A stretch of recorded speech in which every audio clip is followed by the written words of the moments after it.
to watch the first one again to get the context as we go into it. Epic the musical. Here we go. Buckle up.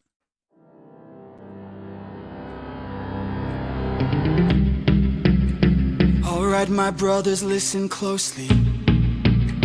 Tonight we make the Trojans pay. 10 years of war, they killed us slowly, but now we'll be the ones who slay. Think of your wives and your children. Your families wonder where you've been. They're growing old and yet you're still here. Do what I say and you'll see them again. Yes, sir! Diomedes will lead the charge. Agamemnon will flank the yards. Menelaus will let our mates through the gates to take the whole city at large. Teucer will shoot any ambush attacking. Little Ajax will stay back. Nestor, secure Helena, protect her. Leo, avenge your father, kill the brothers of Hector. Yes, sir! Find that inner strength now. Use that well of pride.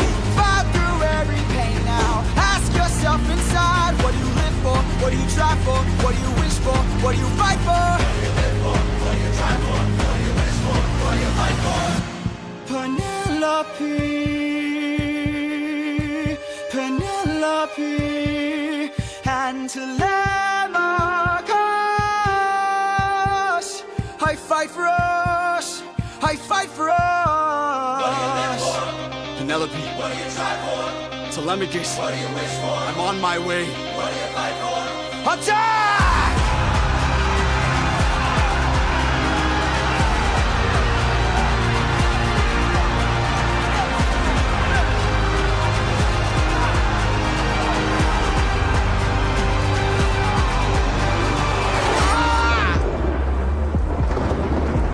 Who was that?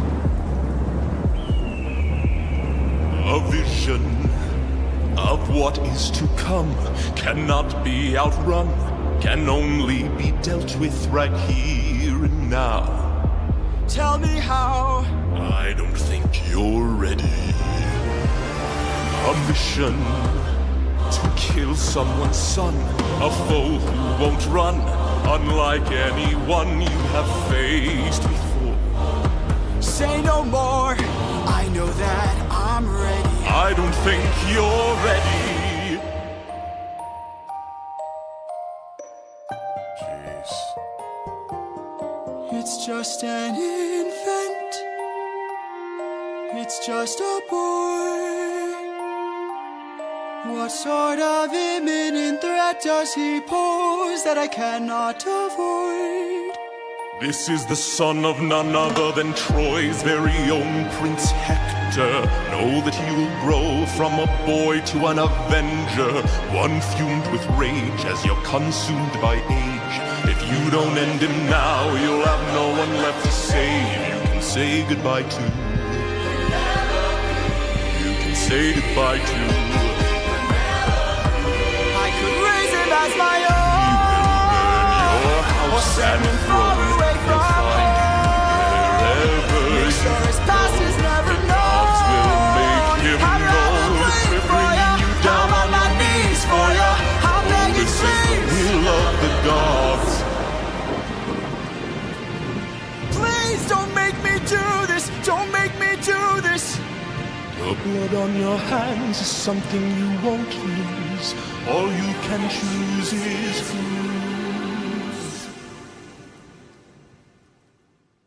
Do you see what I mean? Isn't that friggin' nuts?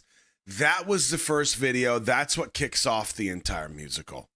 It's unbelievable. And the commentary that we had around this first video was, I thought it was spectacular. I mean, down to the details of like, and this is where I have to start kind of learning. What's the main character's name here? Gave you chills? Totally. The main character goes Odysseus. Okay, so Odysseus goes in as a warrior. Armor on, helmet on, and even gets the word beforehand. This is like a foe you have never faced before. A foe that can't run, right? And once he goes in and he sees that it's just an infant, he pulls off his helmet. And that's a signal to us that there's a curtain that's being moved, and now we're experiencing this through the eyes of a human being, not a killing machine of a warrior, a human being. And we watch this transition take place because then he starts to figure out alternatives to this. Like, do I have to do this? Like, I could take him as my own. I could bring him far away and nobody has to know his past. You know? It's such a commentary overall on, like, the kid hasn't done anything. Like, I know he's going to be the heir of the rival or whatever, but you know what I mean? Yeah, there's the level of humanity that's presented in this first video through animation and those voices, spectacular. So yeah. And as a note, as I move on to the second one, because like I said, we already reacted to this. I just wanted to get the context again, and already I'm feeling the feels. I'm so glad that we're doing this. And Maddie, I appreciate you requesting this because this is great. This is right up my alley, and I think a lot of people are going to enjoy it. As we move on to the other ones, I did see a couple of you asking about us going to big screen mode, but I would rather not do that for this because unlike Hamilton or movie nights where I just kind of shut my mouth and we can all enjoy, there's probably going to be some points that I'm going to want to kind of touch on things. So I just want to keep the format kind of similar to our reaction stuff. I'll try not to, blab too much, right, JoJo? But I'm going to say some stuff just so you're aware. All right. Man, that was good. Whoo, it holds up, doesn't it? So good. All right, here we go. Make me do this, don't make me do this. Blood on your hands. Now, even notice this detail. Just one last thing I'm going to say about this. Don't make me do this, don't make me. This right here is almost the angle of what Odysseus would be seeing as he's looking at the child. It's not a disconnected perspective. This is what we would be seeing if we were in his shoes. So it once again translates into, as a director, I need you to understand the emotion of this moment, and I'm going to do my best to put you in the shoes of the character so you understand the severity of what's happening. If it had just been like a two-dimensional shot where this guy walks in, there's a crib, it doesn't feel the same. You get the gist, it doesn't feel the same. So, yeah, this is another reason why I wanted to keep the style as consistent as possible because it's so perfectly done. Do this. The blood on your hands is something you won't lose. All you can choose is whose. And even that line ending, all you can choose is whose. Like, you're going to have blood on your hands no matter what you choose, but who's it going to be? Is it going to be this kid that you don't know, the kid of your rival? Is it going to be your own family because you didn't act within a timely manner, militarily? Whew. And because it ends on this shot, we are watching this decision go through him. And it's just, it's that slow zoom out of thought. Brilliant. Brilliant.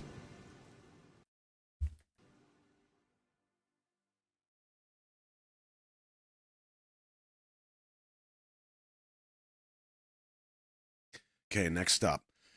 Here we go. Getting into it fresh. Just a man.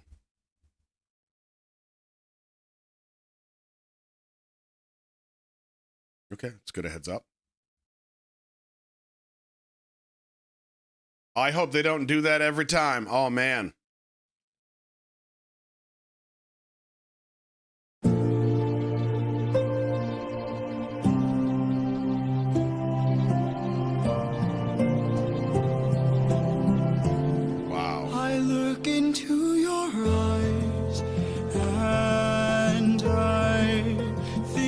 To the son of mine, you're as old as he was when I left for war.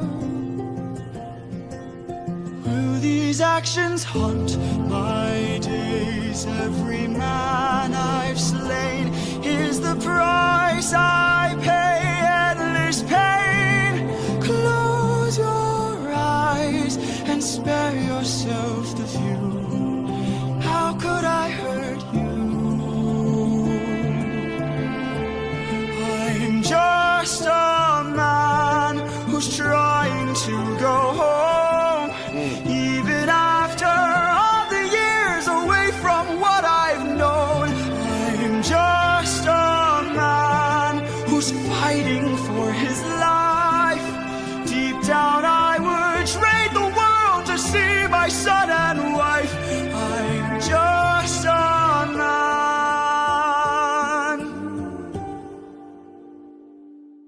But when does a comet become a meteor? When does a candle become a blaze? When does a man become a monster?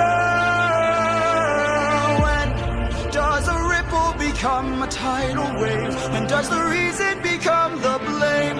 When does a man become a monster?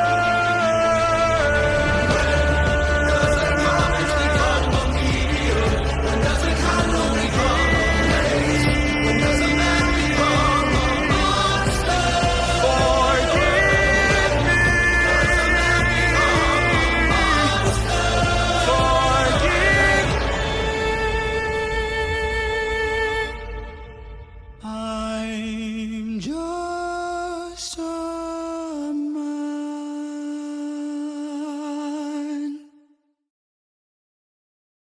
Bro. This is so freaking good. It's animated, but it's so perfect. Oh my God. I could comment every single video about the voice and the music. It's all epic. It's all so epic, right? But if we just, let me just comment on a couple things. Because, you know, I love the symbolism. I love the imagery. I love this perfectly executed, so far, storytelling. This is phenomenal. So first of all, this, you know how sometimes I read the lyrics to stuff, you know, like, and I usually I'm trying to get an understanding of what they're saying in a song, or we're trying to break down a translation. I would be tempted to read, like almost like to put people to sleep.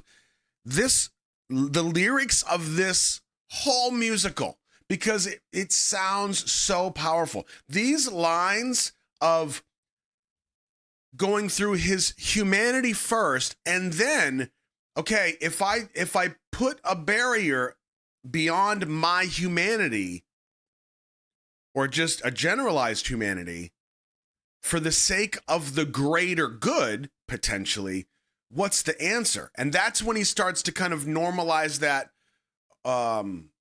that question into, when does a ripple become a tidal wave? When does a become a blaze? When does what did he say? When does a reason become blame? It's so brilliant.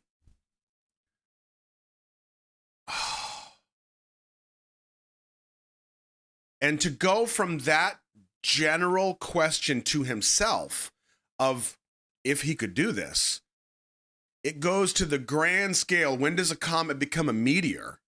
You know, at what point? But then it comes down to, I'm just a man.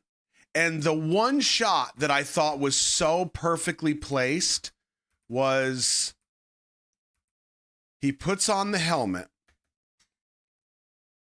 He starts to walk away.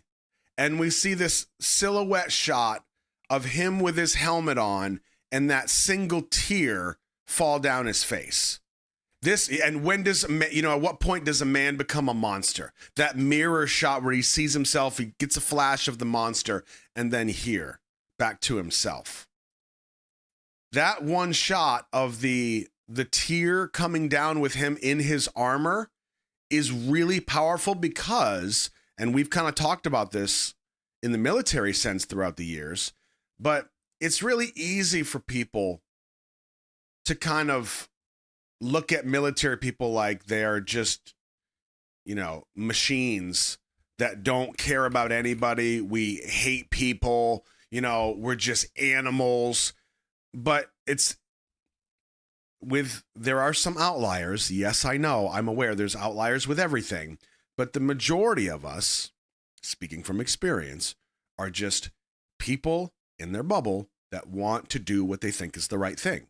And even someone like me that comes from the American military, I still have enough common sense to understand that even the enemy that we face, regardless of what century or decade you're talking about, that person on the other side is the same person on this side. They're doing the same thing that I would be doing if the roles were reversed.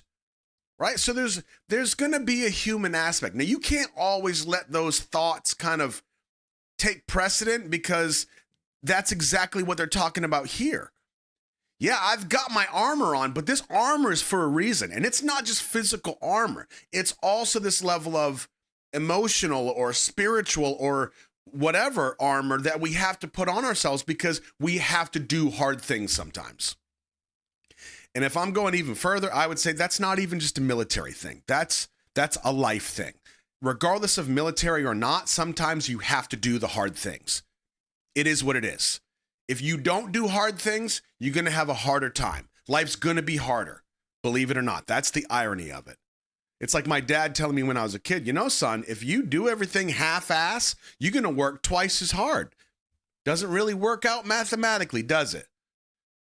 It took me 20 years to realize he was right, but he was right. So yeah, this was spectacular. And here's another piece I'm going to throw out at this. In the lyrics, Odysseus talks about how he's just a man that's been away from his family for a long time fighting a war. What that implies to me is that when you are out away from your families, specifically in this context at war, you get to a point, it extrapolates, right? You get to a point where you are willing to do anything to get back to your family. And he even mentions in the song, I would drain the world to get back to my family. Well, that's all great, abstract wise, but you're presented with something. If you really say you're going to do anything to get back to your family, I'm presenting you with anything. Are you going to do it? And then the reality of that situation comes in, and he's like, maybe I wouldn't do anything. Right? So all that time away fighting a war and wanting to get back to his family, he still has his humanity, I think is what they're presenting. Yeah. I love this. I love this.